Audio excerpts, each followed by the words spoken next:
Hi there. It's still Friday, September 6th. I'm starting to lose the light a little bit. I just had to swap over my mode here, but I want to do one more reading for you regarding perceptions, conditioning, all that fun stuff.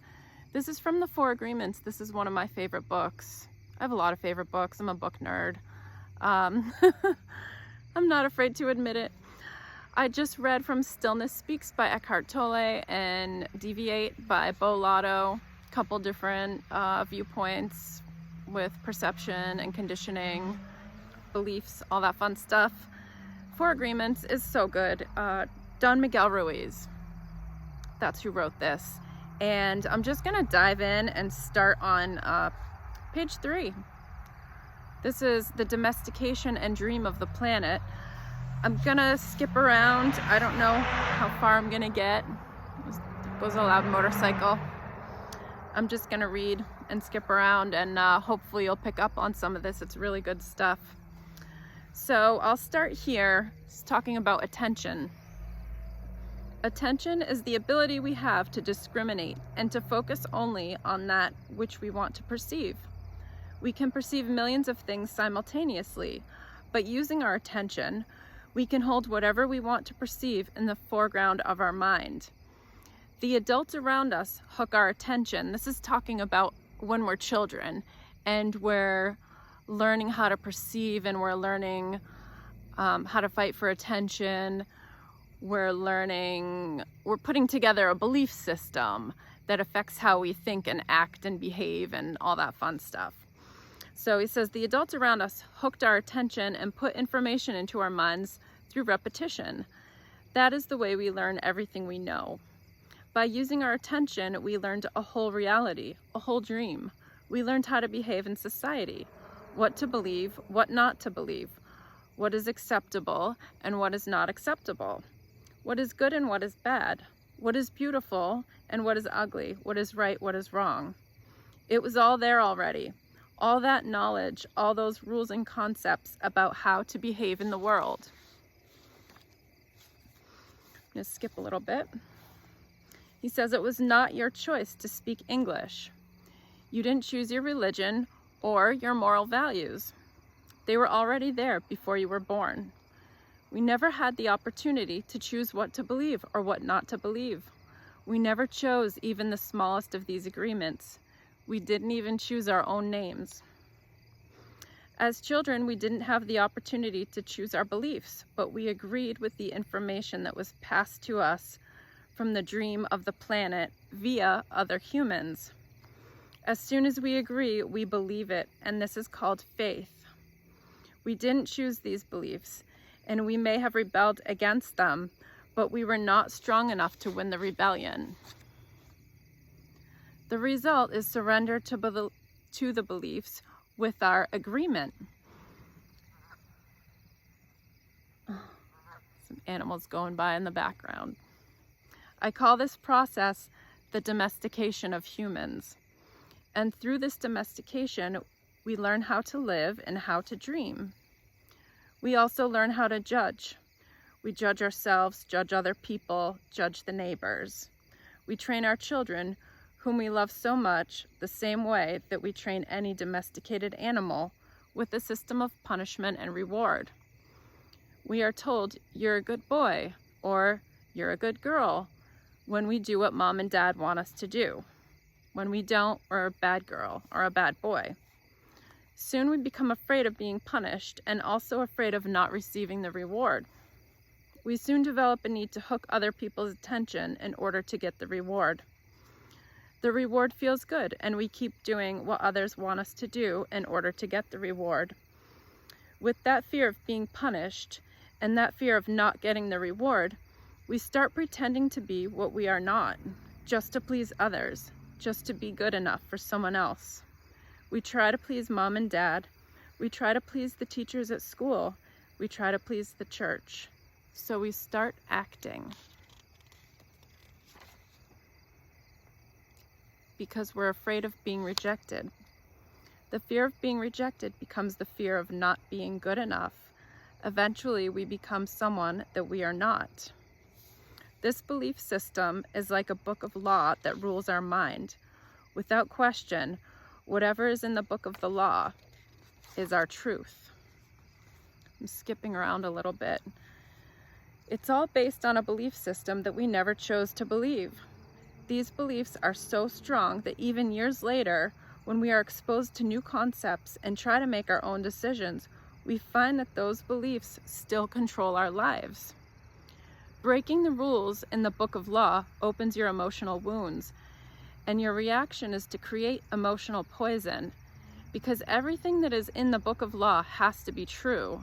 The book of law is our perceptions and beliefs that we're conditioned with. So he's saying, like, when someone challenges that, it opens emotional wounds and we react and create emotional poison for other people. This is why people hurt each other. Because everything that is in the book of the law has to be true. Anything that challenges what you believe is going to make you feel unsafe. Even if the book of the law is wrong, it makes you feel safe. It's familiar. That is why we need a great deal of courage to challenge our own beliefs. Because even if we know we didn't choose all these beliefs, it is also true that we agreed to all of them. The agreement is so strong that even if we understand the concept of it not being true, we feel the blame, the guilt, and the shame that occur if we go against the rules. How many times do we pay for one mistake? The answer is thousands of times. The human is the only animal on earth that pays 1,000 times for the same mistake. How many times do we make our spouse or children or our parents pay for the same mistake? 95% of the beliefs we have stored in our minds are nothing but lies, and we suffer because we believe all these lies. In the dream of the planet, it is normal for humans to suffer, to live in fear, and to create emotional drama.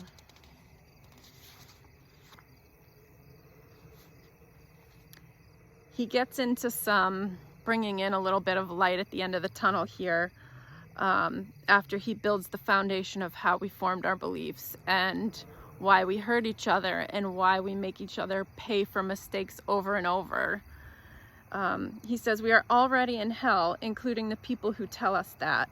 No human can condemn another to hell because we are already there. Others can put us into a deeper hell, true, but only if we allow this to happen. And this is where you're starting to get your power back.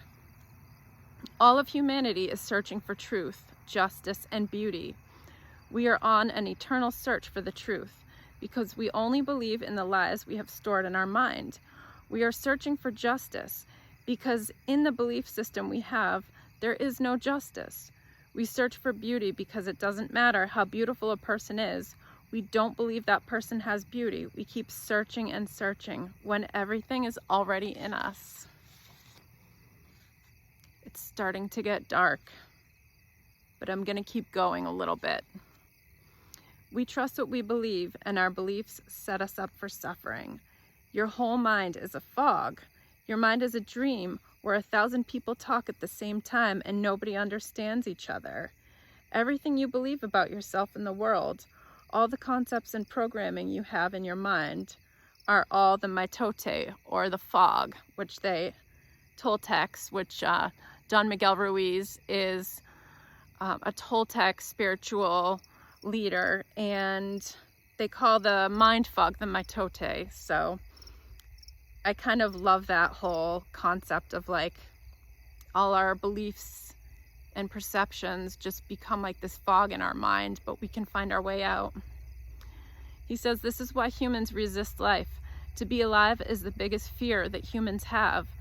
Death is not the biggest fear we have. Our biggest fear is taking the risk to be alive. We have learned to live our lives trying to satisfy other people's demands. We are never going to be perfect from this point of view. Never.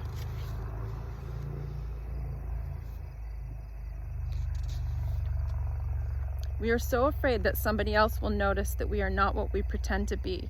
We judge others according to our image of perfection as well, and naturally they fall short of our expectations. We dishonor ourselves just to please other people. We even do harm to our physical bodies just to be accepted by others. Humans punish themselves endlessly for not being what they believe they should be. They become very self-abusive, and they use other people to abuse themselves as well. The way we judge ourselves is the worst judge that ever existed. Now he talks about a new dream and breaking old agreements. And I'm just going to, it's getting really dark, so I'm having trouble reading here. He says, one single agreement is not such a problem, but we have many agreements that make us suffer, that make us fail in life. If you want to live a life of joy and fulfillment, you have to find the courage to break those agreements that are fear-based and claim your personal power. The agreements that come from fear require us to expend a lot of energy, but the agreements that come from love help us to conserve energy and even gain extra energy. Each time you break an old agreement, all the power you use to create it returns to you. And then he talks about adopting his 4 agreements, which I will use throughout my perception challenge. So I hope that these readings have helped you to, I'm getting bug bites now. I hope they have helped you to understand why I want to focus on perception and why I think perception and our beliefs are at the root of our quality of life. I've found that to be true. And I look forward to going on this perception journey with all of you. I hope that you can find some wisdom and helpful information out of some of these readings, and I hope that you will check in again and see what else there is to learn. Okay? Have a great night. Enjoy the weekend. Bye.